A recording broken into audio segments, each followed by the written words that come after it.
There's a town in Australia where a milk bar hasn't been renovated since 1956, and the streets are named after chemicals like sulfide, chloride, and bromide. Not a museum, not a theme park, a real town that runs on the wrong state's time because nobody ever bothered to fix it. Australia's supposed to be modern, right? But what the travel guides won't show you is the other Australia, where a drive-in cinema had to remind patrons not to bring explosives inside, where a horse kicked up a gold nugget and the town hasn't changed since. Number 1 is Stranger Than Fiction. Let's see it.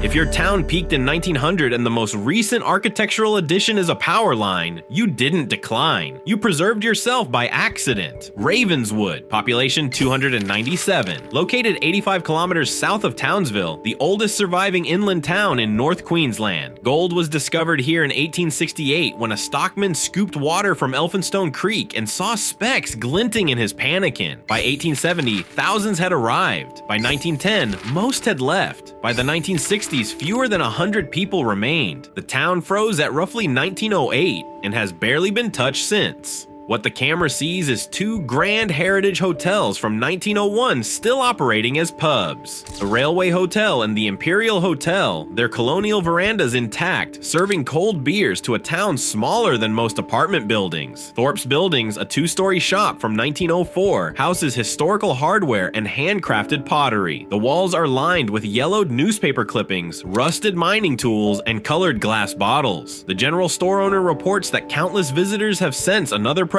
in the building. The School of Arts Theater still has a preserved stage curtain decorated with painted advertisements for local businesses dating from around the turn of the century. Outside town, the landscape is undulating modified ground punctuated by mullock heaps, tall brick chimneys, and scattered ruins across 12 former mine sites. The primary school has been in continuous operation since 1870, with only 23 students as of 2018. Even the vegetation is wrong. Mining boilers consumed native bush, and rubber vine and Chinese apple trees replaced local species, giving the tropical landscape an uncanny imported quality. Here's the weird part. Modern open-cut mining arrived in 1987 and brought some people back, but didn't replicate the building boom. So the surviving architecture is frozen at 1908 while gold trucks roll past heritage pubs. A heritage assessment once concluded that Ravenswood is one of the most evocative gold towns of Australia and must be preserved. Nobody had to try. Time did the preserving for free.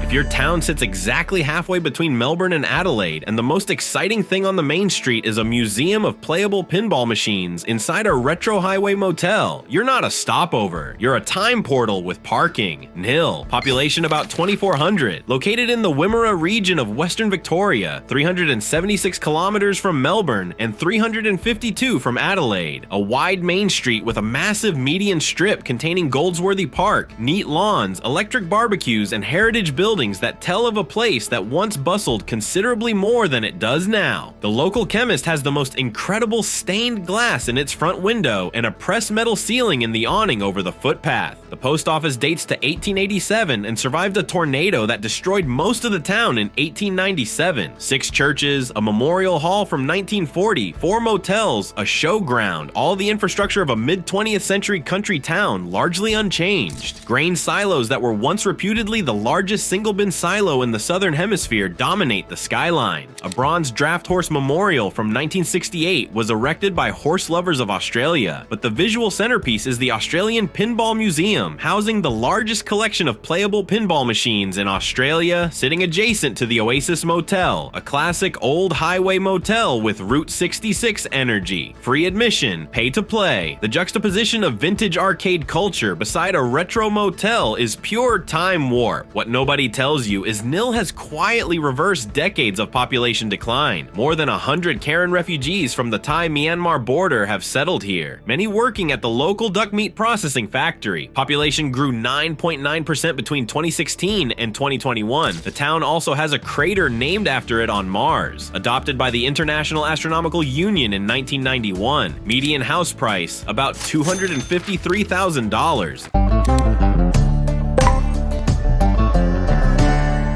If your town literally exists because a beer wagon got stuck in the mud in 1934 and the driver decided to just build a pub right there, the founding mythology alone tells you everything about the place. 10. Ant Creek. Population about 3,000. Located on the Stewart Highway, 510 kilometers north of Alice Springs and 990 south of Darwin. Hub of the vast Barkley Tableland, an area covering 240,000 square kilometers. 55% of residents identify as indigenous. The main drag is exactly what an outback town should look like. A big wide street lined with trees and old-fashioned shops with large shady verandas. Every second vehicle is a well-loved Toyota Ute or a Troopy, straight in from a million-acre cattle station. The Goldfields Hotel serves roasts like Mama made. One reviewer wrote that the service and food is how they remember Australia back in the old days. Battery Hill Mining Center features a 1940s-era government stamp battery. Enormous gold-crushing machinery still in working order for tours. Originally built at Pine Creek in 1904, dismantled in 1936, and hauled south. The Overland Telegraph Station, 11 kilometers north, is one of only 4 remaining original telegraph stations in Australia. Stone buildings from the 1870s sitting in the red dust like they were placed there yesterday. Tennant Creek was the site of Australia's last gold rush in the 1930s. The famous Noble's Knob Mine, discovered by one-eyed Jack Noble and totally blind William Waber, produced over 32,500 kilograms of gold. Gold mining mostly shut down in 1942. The town has been running on inertia and character ever since. Median house price, about $240,000. Rental yield around 12%, one of the highest in the country. And the town hosts go-kart racing on a street circuit through the center, billed as Australia's premier go-karting event. Because when you're 500 kilometers from the nearest city, you make your own entertainment.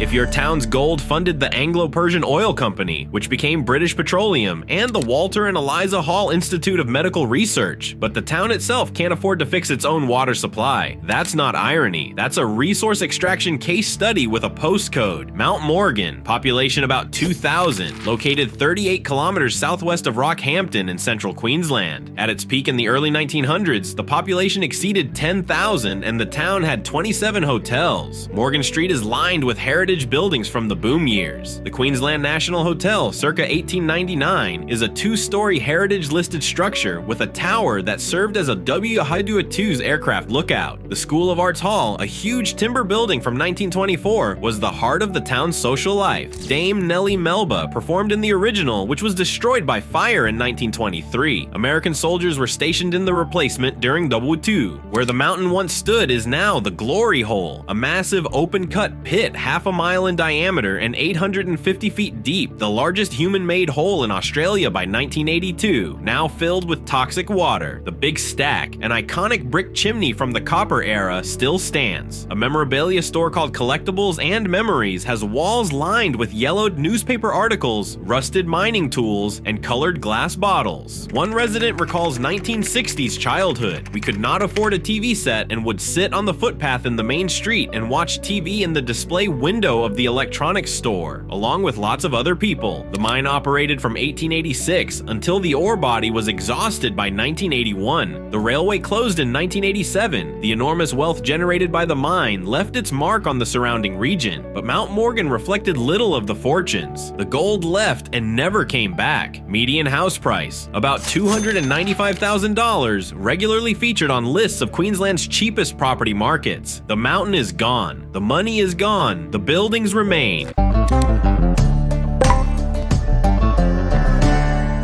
If your town has 60 outdoor murals, each containing a hidden kookaburra, a 5-meter metal kookaburra sculpture made from car body panels with aircraft landing lights for eyes, and a 30,000-person nostalgia festival every March, you're not declining. You're curating your own museum and charging admission. Kurri Kurri, population about 6,100, located in the Hunter Valley, 147 kilometers north of Sydney. Founded 25 October 1902, the first town in Australia that was fully planned land before anything was built. Lang Street is dominated by oversized heritage pubs and the murals covering blank walls throughout town. Subjects range from the Rothbury riots to mine entrances, a butcher's delivery van, speedway racing, and an Anzac landing at Gallipoli. Every mural contains a hidden kookaburra, the town's emblem. Some are obvious, but some are harder to find. Between the murals, empty shop fronts. A blogger wrote that barely a person was to be seen on a public holiday and almost everything was closed. But the real time warp is nearby. The Hedden Greta Drive-In, one of New South Wales' last surviving drive-in cinemas, still operational, and every last weekend of March, the Curry Curry Nostalgia Festival draws up to 30,000 visitors per day for 1950s and 1960s rock and roll dancing. 400 to 500 classic cars, vintage motorcycle displays restricted to pre-1978 models, retro markets, and a screening of Grease at the drive-in. The South Maitland coalfields at peak had 23 pits employing 11,000 men. Now only 1 or 2 mines operate. The Curry Curry aluminium smelter, producing 180,000 tons a year, closed in 2012. The 1998 Towns with Heart initiative responded to decline by commissioning the Murals program starting in 2003. The town also produced more rugby league internationals than any other bush town in Australia. Andrew Johns, arguably the greatest rugby league player ever, grew up here. Median house price, about $650,000, the outlier on this list, caught in the Hunter Valley housing boom. Not cheap, not frozen economically, but visually and culturally, it remains a town that leans hard into the past because the past was better and everyone knows it.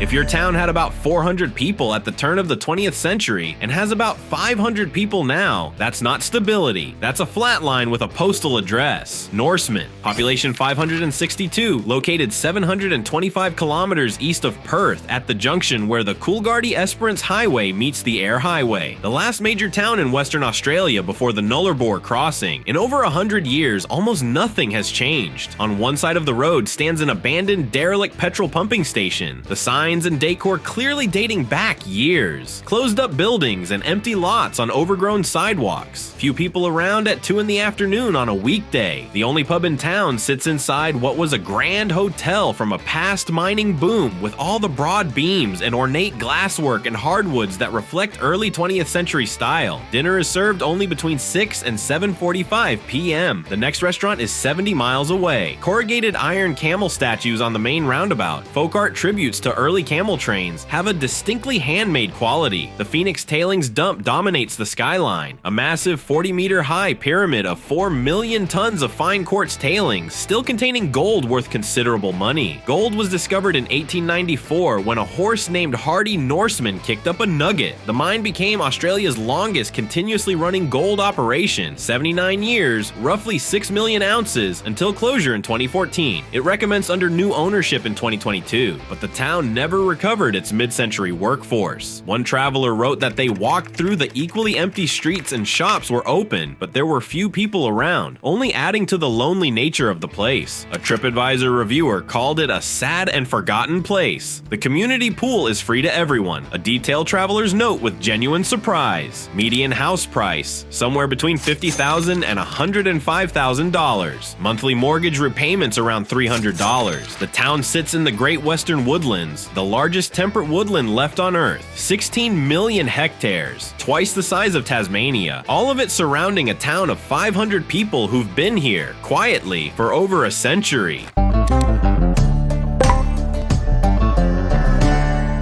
If your town has the only gravel Australian rules football oval in the country, and the surrounding hills look like the surface of Mars because a century of mining stripped every tree and blade of grass from the landscape, you don't need a tourism tagline. The scenery is the tagline. Queenstown, population 1,808, located on Tasmania's isolated west coast, 260 kilometers northwest of Hobart, one of Australia's wettest places at roughly 2,400 millimeters of annual rainfall, and one of its most remote. The The surrounding hills are completely denuded, bare pink, purple, and gold rock exposed after decades of logging for smelter fuel, sulfur fumes, and torrential rain erosion, described as simultaneously beautiful and devastating. When gray clouds tumble in, driven by the roaring 40s, the Queen River Valley is unforgettable. The Queen River itself runs rust red from mining tailings. Orr Street is lined with closed pubs and heritage shop fronts from the 1890s to 1910s, largely intact. The Empire Hotel from 1901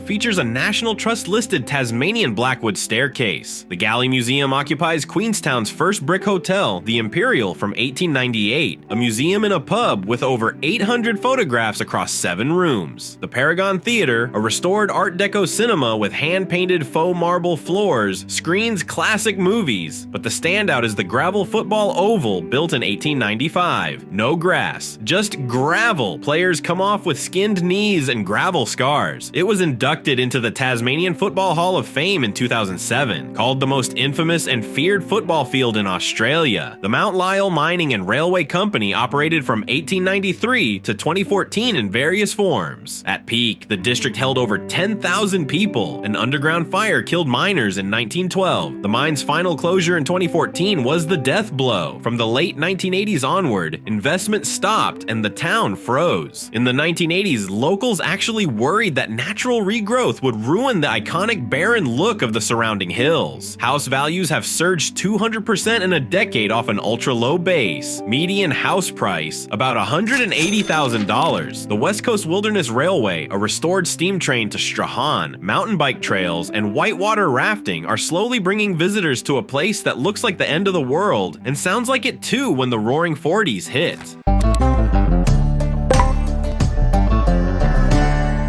If your drive-in cinema once had to display a slide reminding patrons that explosives are not to be brought into this theater, the vibe of your town has been established and no further marketing is required. Coober Pedy, population 1,566, located 846 kilometers north of Adelaide on the Stuart Highway, edge of the Great Victoria Desert, over 45 nationalities represented. Above ground, the town looks post-apocalyptic, streets coated in pale desert dust, rusted truck wrecks decorating roadsides, a full-size spaceship prop from the film Pitch Black still sitting on Hutchison Street 25 years after filming Wrapped. Scrap metal sculptures litter the landscape. The town's first tree was made from scrap iron. Below ground is another world entirely. Faye's underground home remains in original condition from 1962 to 1972, with period mod cons and a small indoor pool. Underground churches with stained glass, an underground bookshop, art gallery, hair salon, pool room, bars, and hotels. Temperature stays a constant 23 degrees, regardless of whether the surface is hitting 50. The drive-in cinema was built in 1965. South Australia's last surviving drive-in, community-owned and volunteer-run. The screen was damaged in a 2023 storm, but repaired and reopened in March 2025. In the 1960s and 1970s, miners would arrive with gelignite among their tools. The grassless golf courses played at night with glow-in-the-dark balls. 250,000 abandoned mine shafts surround the town. Signs warn visitors of unmarked holes. Coober Pedy produces 70 to 85% of the world's opals, but opals have very little use besides being ornamental and have been out of fashion for decades. Only about 100 active miners remain. It's the only town in Australia where house prices hadn't risen over a 20-year period. The median declined from $45,000 in 2001 to $41,000 in 2021. Some properties have sold for as little as $7,500.